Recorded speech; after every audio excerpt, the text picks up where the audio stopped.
오늘 본문에서 보니까 두 인물이 등장하지요. 암논이란 사람과 다말이란 여인이 등장하게 되는데, 이 둘은 다 다윗의 아들, 딸 아닙니까? 다말이는 암논에게 있어서 배다른 동생입니다. 그러니까 아버지는 다윗이고 엄마가 서로 이래 달랐습니다. 그런데 암논이가 다말이를 심히 이게 짝사랑해가지고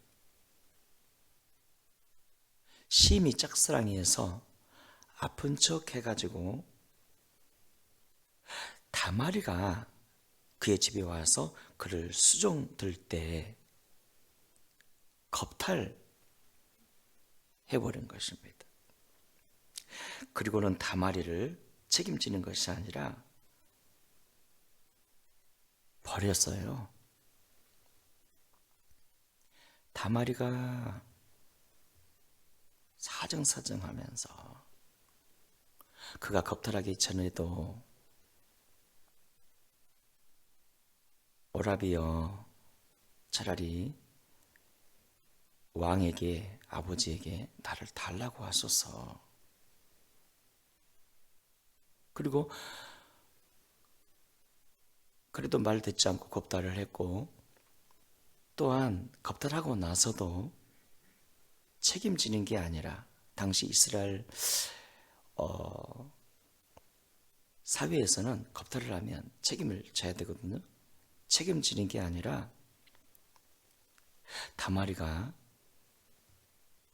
겁탈한 후에 이 책임지라고 말을 했음에도 불구하고 그를 버리되 헌신짝처럼 버려버린 거예요. 아주 그냥 미워하면서. 이로 인하여 다말이의 친오빠인 압살롬은 암논이를 심히 미워하고 죽일 기회만 엿본 것입니다.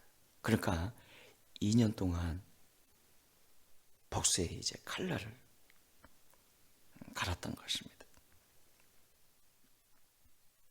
여러분, 본문에서 주시는 교훈들을 우리가 생각해 봐야겠죠. 먼저 암논이를 보면 그는 말씀을 따라야 함에도 불구하고, 말씀을 따라 살아야 함에도 불구하고 말씀이 아닌 감정을 따라 이렇게 살다가 큰 죄를 범하고 나중에는 결국 죽임을 당하게 됩니다.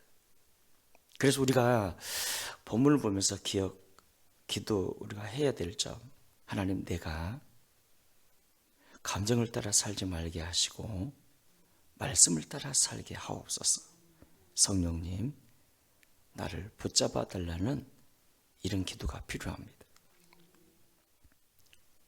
여기서 우리가 깊이 생각해 볼 내용이 있습니다. 뭔가 하면, 그렇다면 다윗의 이 죄 때문에 하나님이 일부러 암논으로 하여금 범죄케 만들었을까? 그의 죄의 결과가 하나님이 일부러 죄를 조성하실 걸까? 생각해 볼 수 있습니다. 여러분, 그렇지 않습니다. 하나님은 결코 죄를 조성한 분이 아닙니다. 단, 사랑하는 여러분, 어느 인생도 하나님이 붙잡아 주지 않으시면 자기 욕망대로 따라갈 수밖에 없는 연약한 존재라는 것입니다. 아담과 하와의 범죄 역시 일부러 하나님이 죄를 조성하신 게 아니라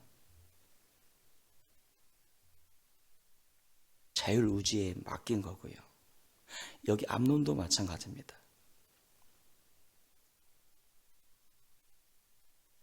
다윗에게 그동안 큰 은혜를 베푸사 그와 그의 온 가족을 잡아주셨어요. 그러다가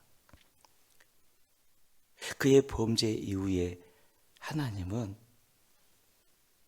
그냥 그들의 악함 그대로 내버려 둔 거예요.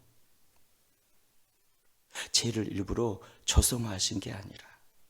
때문에 우리는 언제나 말씀이 우리 삶을 주장하고 하나님의 은혜가 우리 가정과 교회를, 나라를 주장하시도록 기도하셔야 됩니다. 왜냐하면 성령께서 은혜 주지 않으시면요, 우리는 한없이 나약한 존재들이거든요. 오늘 이 본문에서 보니까 이 근친 상간의 소식을 다윗이가 들은 거 아닙니까? 더구나 그의 아들인 암논이가 그의 딸인 이 다말을 이게 겁탈을 했단 말입니다. 다른 때 같았으면 다윗이가 하나님께 이 문제를 어떻게 해결해야 하는가 여쭤봤을 텐데, 물어봤을 텐데, 이때 다윗은 그냥 지나갑니다. 문제를 그냥 다른 왕이다 보니까 다른 사람들 그냥 알까봐 부끄러우니까 그냥 기도도 하지 않고 그냥 지나갔어요.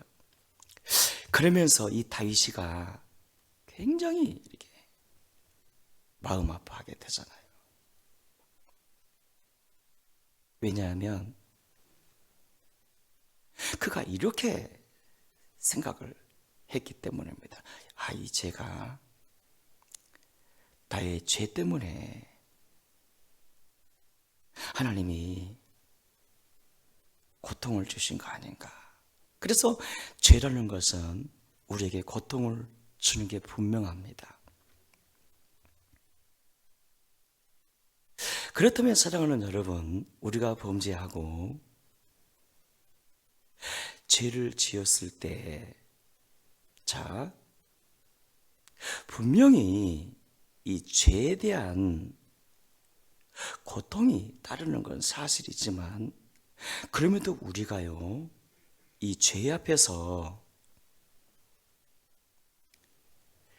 율법 앞에 설 것이냐,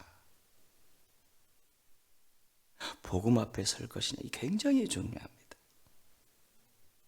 여러분, 서점가에 가면 가계의 저주라는 책이 있잖아요.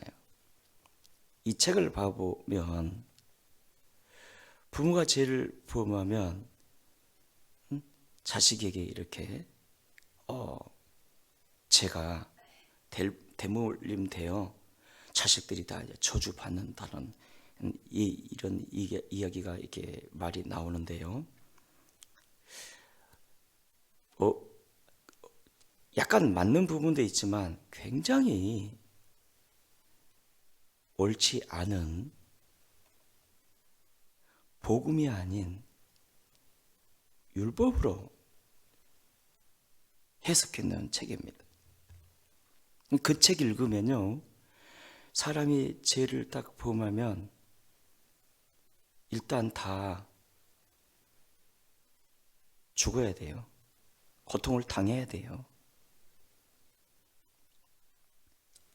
여러분요, 우리가 범죄했을 때 율법 앞에 딱 서게 되잖아요. 그러면 보응을 받아야 돼요. 그래서 그 보응 때문에 무거워요. 두려워요. 그것은 하나님의 뜻이 아니라는 거예요. 그렇다면 십자가가 우리에게 무슨 의미가 있냐는 거예요. 복음 앞에 서야 합니다.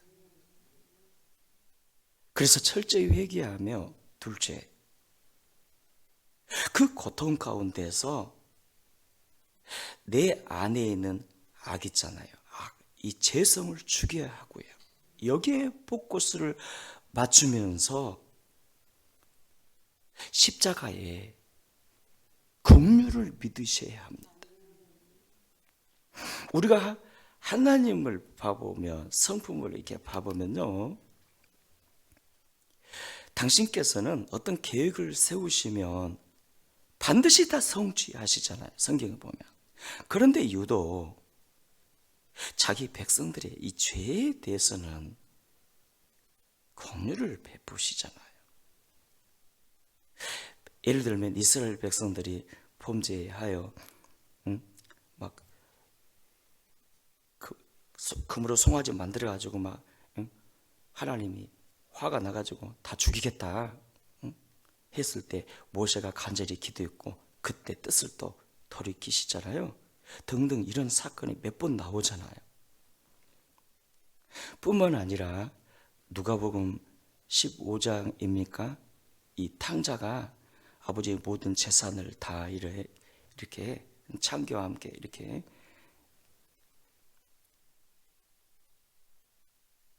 말아 먹어버리고 돌아왔을 때 아버지는 아들을 있는 그 모습 그대로 받아주시며 완전하게 신분을 회복시켜 주시지 않았습니까? 그래서 항상 이런 자세가 필요합니다. 우리가 범죄했을 때 죄 지은 대로 다 보응받는다, 율법에 선 거예요. 큰일 납니다. 왜냐하면 그런 사고로 사시면 두려워요. 혹시 내 자식들이. 그리고 두려운 마음에는요, 낙심과 절망과 함께 꼭 사탄이가 틈을 타요. 복음 앞에 서야 합니다. 복음 앞에 선이 죄를 지어도 된다는 생각이 아닙니다. 그런 말 뜻이 아닙니다. 철저히 회개하고 고통과 아픔을 통해서 내 안에 있는 악들을 고쳐내고 십자가의 긍휼을 구하는 것. 아멘입니까? 그 사랑을 구하면서 하나님께 나아갔을 때 하나님은요, 따라합시다, 회복. 그렇습니다. 회복으로 함께 해주시는 거예요. 이게 죄 앞에서 성경적인 우리의 삶의 자세인 것입니다. 그래서 항상 우리가 율법 앞에 서면 안 돼요. 복음 앞에 서야 됩니다. 아멘입니까? 따라합시다. 복음 앞에 서서 믿음으로 나아가고, 그럼에도 긍휼 베푸시는 그 사랑을 받아들여야지. 아멘입니까? 언젠가 어느 소년 이야기 했죠. 아들이 아버지의 화분을 깼어요. 이렇게. 그렇게 아버지가 아끼는 화분인데 깼어요. 이렇게. 실수로. 아버지에게. 아버지 미안해요. 내가 아버지 사랑하는 저 화병을 깼습니다. 내가 참 마음이 아프다마는 봐줄게. 다시는 네 조심해라 좀. 응? 근데 또 한 10분 뒤에 또 아버지에게 가가지고, 아버지 제가 깼어요. 아까 사과했잖아. 다음부터 조심하자. 예. 근데 또 10분 뒤에 아버지 내가 깼어요. 아까만 말했잖아. 왜 또 온 거야? 그런데 또 1시간 뒤에 아버지 내가 깼어요. 너를 부릅쓰면서. 너 제정신이야? 내가 용서한다고 말했잖아. 두려워하지 마. 그런데 그 뒷날 아침에 잠자고 일어나서 아버지에게 먼저 달려가더니 아버지 내가 깼어요. 성질이 나가지고 네가 그렇게 계속 아버지에게 사과를 한다는 건 내가 너를 용서했다는 것을 네가 안 믿는다는 거 아니야. 네 아버지를 대체 뭘로 보는 거야?